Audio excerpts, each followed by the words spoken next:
মনে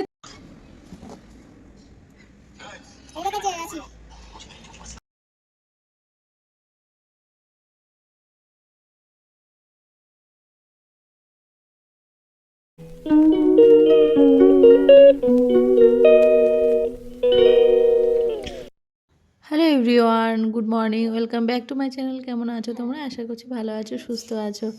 তো কালকে 1 তারিখ ছিল, তো ঘুরে ফিরে প্রচুর ক্লান্ত ছিলাম রাতে। তো রাত 12টার সময় কর্তামশাই আমাকে উইশ করেছে। আজকে আমার জন্মদিন, জানুয়ারি মাসের 2 তারিখে আমার জন্মদিন। তো সকালে উঠে রোদে দাঁড়াতে না দাঁড়াতেই একটা ডগি এসেছে, এসে তাকিয়ে রয়েছে অনেকক্ষণ ধরে। আমি বললাম বিস্কুট খাবি, তো কিছু বলে না, দাঁড়িয়ে রয়েছে। তো তারপরে আমি আমার ঘরে গিয়ে বিস্কুট এনে ওকে দিলাম। সত্যি আজকে জন্মদিনের দিন কুকুরকে দুটো বিস্কুট খাইয়ে মনের দিক দিয়ে খুব শান্তি লাগছে। আর ঠিক সময় মতো ও আমার কাছে এসেছে, আমি ওকে খাওয়াতে পেরেছি। এটাই মানে সকালটা এটা দিয়ে শুরু করেছি, খুব ভালো লাগছে। জানো না, মানে যাই হোক, সামান্য জিনিস মানুষের মনেও অনেক সময় শান্তি এনে দেয়। তো ইচ্ছে আছে ভবিষ্যতে আরও মানে কোনো ভালো কাজ করার। তো সময় সুযোগ হলে অবশ্যই করব। আর যাই হোক, দেখো ইভানের পাপাও চলে এসেছে রোদে দাঁড়াতে, আমিও রোদে দাঁড়িয়ে রয়েছি।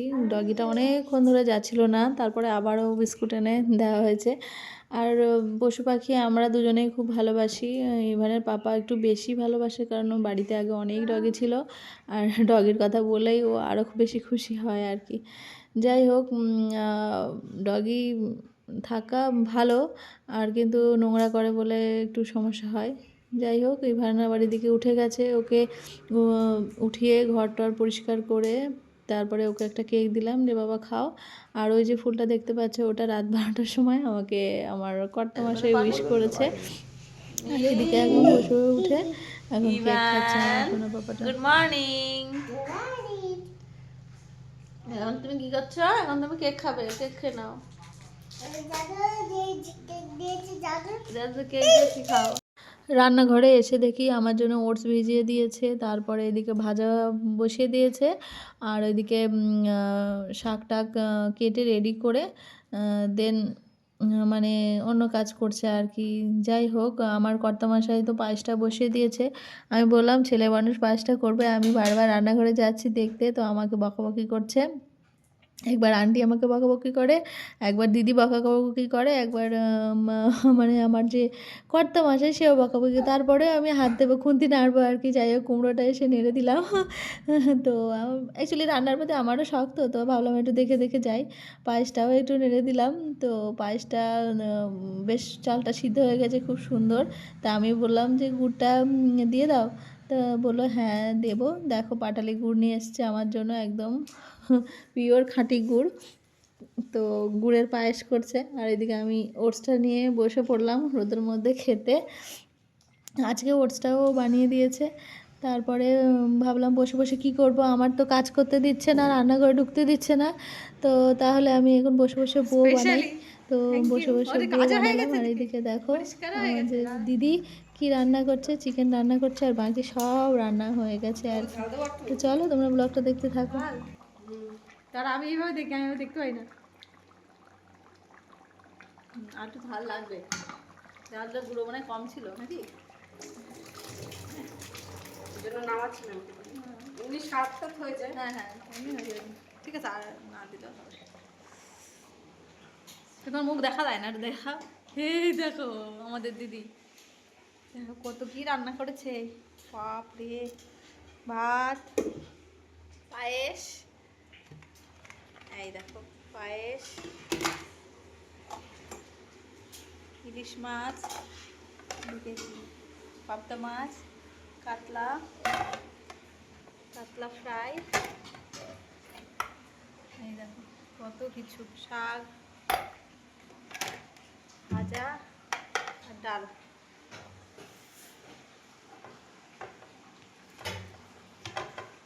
এই ডাল,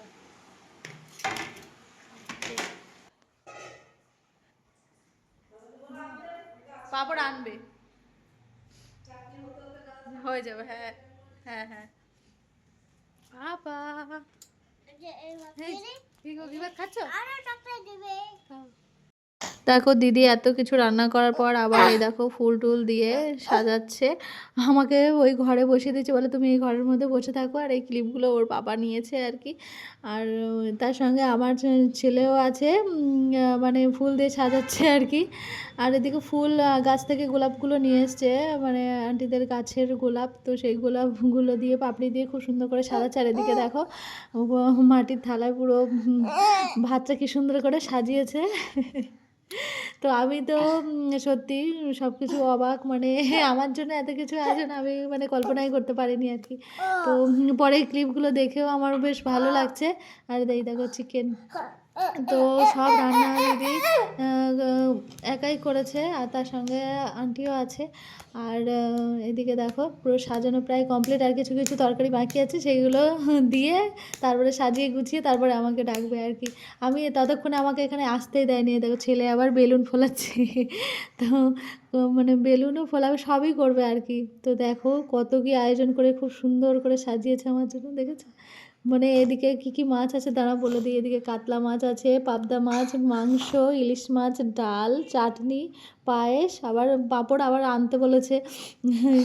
তো যাই হোক, তো আমি আসার পরে দেখে তো ভীষণ অবাক, সারপ্রাইজ, ভীষণভাবে সারপ্রাইজ ছিলাম। আর সেই সময়টা ক্যামেরা অন করতে ভুলে গেছি, মানে আমারও মানে খিদে পেয়েছে। আর ইভানের পাপা সবসময় বিরক্ত হয় বেশি ফোন ফোন নিয়ে, মানে কথা বললে বেশি, মানে বলে আগে খাও তো তুমি, সবসময় ভিডিও করো। তো যাই হোক আমি তো দেখে অবাক। আর সারাদিন সবাই মিলে কাজ করেছে, দৌড়দৌড়ি করেছে, সবাই ক্লান্ত। যাই হোক আমার জন্য যেটুকু করেছে আমি ভীষণ ভীষণ খুশি হয়েছি। আর দেখো কি সুন্দর করে, জীবনে মনে হয় প্রথমবার আমার জন্য এত কিছু আয়োজন করা হয়েছে। আর এত ভালোবেসে কেউ আমার জন্য এত কিছু করেছে আর কি। একজন নয়, আমার অনেকজন করেছে, মানে যেমন আন্টি, দিদি, আমার কর্তামশাই, আরও অনেকে আছে।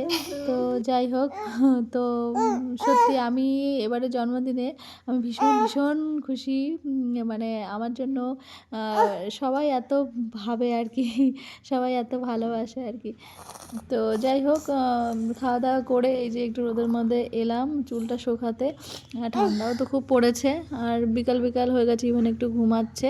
তো তার মধ্যেই সন্ধ্যা হয়ে গেল, আমি ভাবলাম একটু চা খাই, চা খেয়ে উঠে একটু রেডি ফেডি হই, আবার বান্ধবীরা চলে আসবে। তো রাতের বেলা আবার অনেক কাজ আছে, তো আগে চাটা খেয়ে নিলাম, আর একটু সাজুগুজু করছিলাম, করার পরে দেন বলতে বলতেই ওরা চলে এসেছে, টোটো করেই আসছে। তো চলো তোমরা ব্লগটা দেখতে থাকো।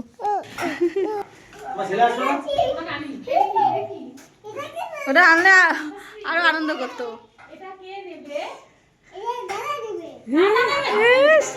ও দাদা বুঝতে পেরেছে, দাদার মা বুঝতে পেরেছে। হ্যাঁ হ্যাঁ, ওই যে খাও, চকলেট খাচ্ছে। এই যে দাঁতটা তো ঠিক হয়নি। নিবেদিতা চলে এলো, তো আমাকে বলে তাড়াতাড়ি রেডি হ। তো আমি এই যে পুরো কমপ্লিট রেডি হয়ে গেলাম, ও সাজিয়ে দিচ্ছে, সবাই মিলে ঘর সাজানো হচ্ছে আর কি। তো যাই হোক আমার মা একটা কথাই বলে যে কর্ম কাউকে ফাঁকি দেয় না, তুই যেমন কর্ম করবি তেমনই ফল পাবি। তো সেই জন্য তুই যার থেকে আশা করবি তার থেকে নাও পেতে পারিস, কিন্তু ভাগ্য তোকে ঠিক সেই জায়গায় পৌঁছে দেবে তুই যেমনটাই চাস। তো যাই হোক মায়ের কথা এখন সত্যি মানি, আর ওনার কথা সবটাই ঠিক হয় পরবর্তীকালে। প্রথমে হয়তো আমি মানতে চাই না, কিন্তু পরে কিন্তু সেই কথাটাই ঠিক হয়। তো যাই হোক আজকে পুরো উপলব্ধি করলাম যে তুমি যদি কারোর জন্য কিছু করো, তো এই প্রকৃতি ঠিক তেমনভাবেই তোমাকে ফিরিয়ে দেবে আর কি। তো যে কোনো মূল্যেই হোক, আজ না হয় বা 10 বছর পরে হোক, যেভাবে হোক আর কি, সেভাবে আসবেই আর কি তোমার কাছে। তো যাই হোক আজকের দিনটা এতটা স্পেশাল হবে আমি কখনো ভাবতেই পারিনি। আমি ভেবেছিলাম যে প্রতিবারের মতো একটা কেক কাটবো, ব্যাস এটাই হয়ে যাবে। তো এত কিছু দুপুরের আয়োজন আর খাওয়া দাওয়া, তারপরে সন্ধ্যাবেলা আমার বান্ধবীরা আসবে, আরও বেশি খুশি হচ্ছি। আর বান্ধবীদের ডাকার প্ল্যান হচ্ছে ইভানের পাপার, যে তুমি ওদেরকে ডাকো, তারপরে তোমার দিনটা আরও সুন্দর হবে। তো যাই হোক, তো সত্যি আমার দিনটা ভীষণ ভীষণ সুন্দর হয়েছে, আর আমি ভীষণ খুশি হয়েছি। বড়দের আশীর্বাদ, বান্ধবীদের মানে মানে আসার, এটা ভীষণ ভীষণ খুশি। তো এবার সব কিছু ডেকোরেশন করছি, মানে ওরাই করছে, আমাকে বলছে এইভাবে বস ওইভাবে বস ছবি তোল। তো তো সেইভাবে অনেকগুলো ছবি টবি তুললাম। অ্যাকচুয়ালি আমার যেমনটা পছন্দ ছিল তেমনটা সমস্ত কিছু করেছে আর কি। আর দেখো আবার এর মধ্যে আবার গিফট এনেছে, একটা বন্ধু গিফট এনেছে, ও গিফট এনেছে। আমি গিফট বললাম কেউ গিফট নিয়ে আসবি না, তারপরেও গিফট নিয়ে এসেছে আর কি। তো যাই হোক, চলো তোমরা ব্লগটা দেখতে থাকো। Happy birthday to you, happy birthday to you, happy birthday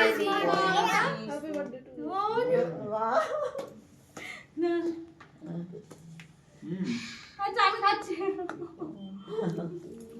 ঠিক আছে গেলাম।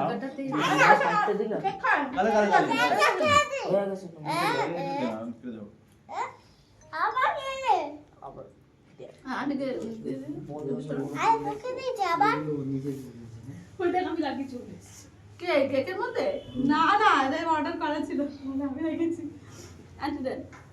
না আমি কেক খাবো না তো। কেন? না কাকুকে ডিম না।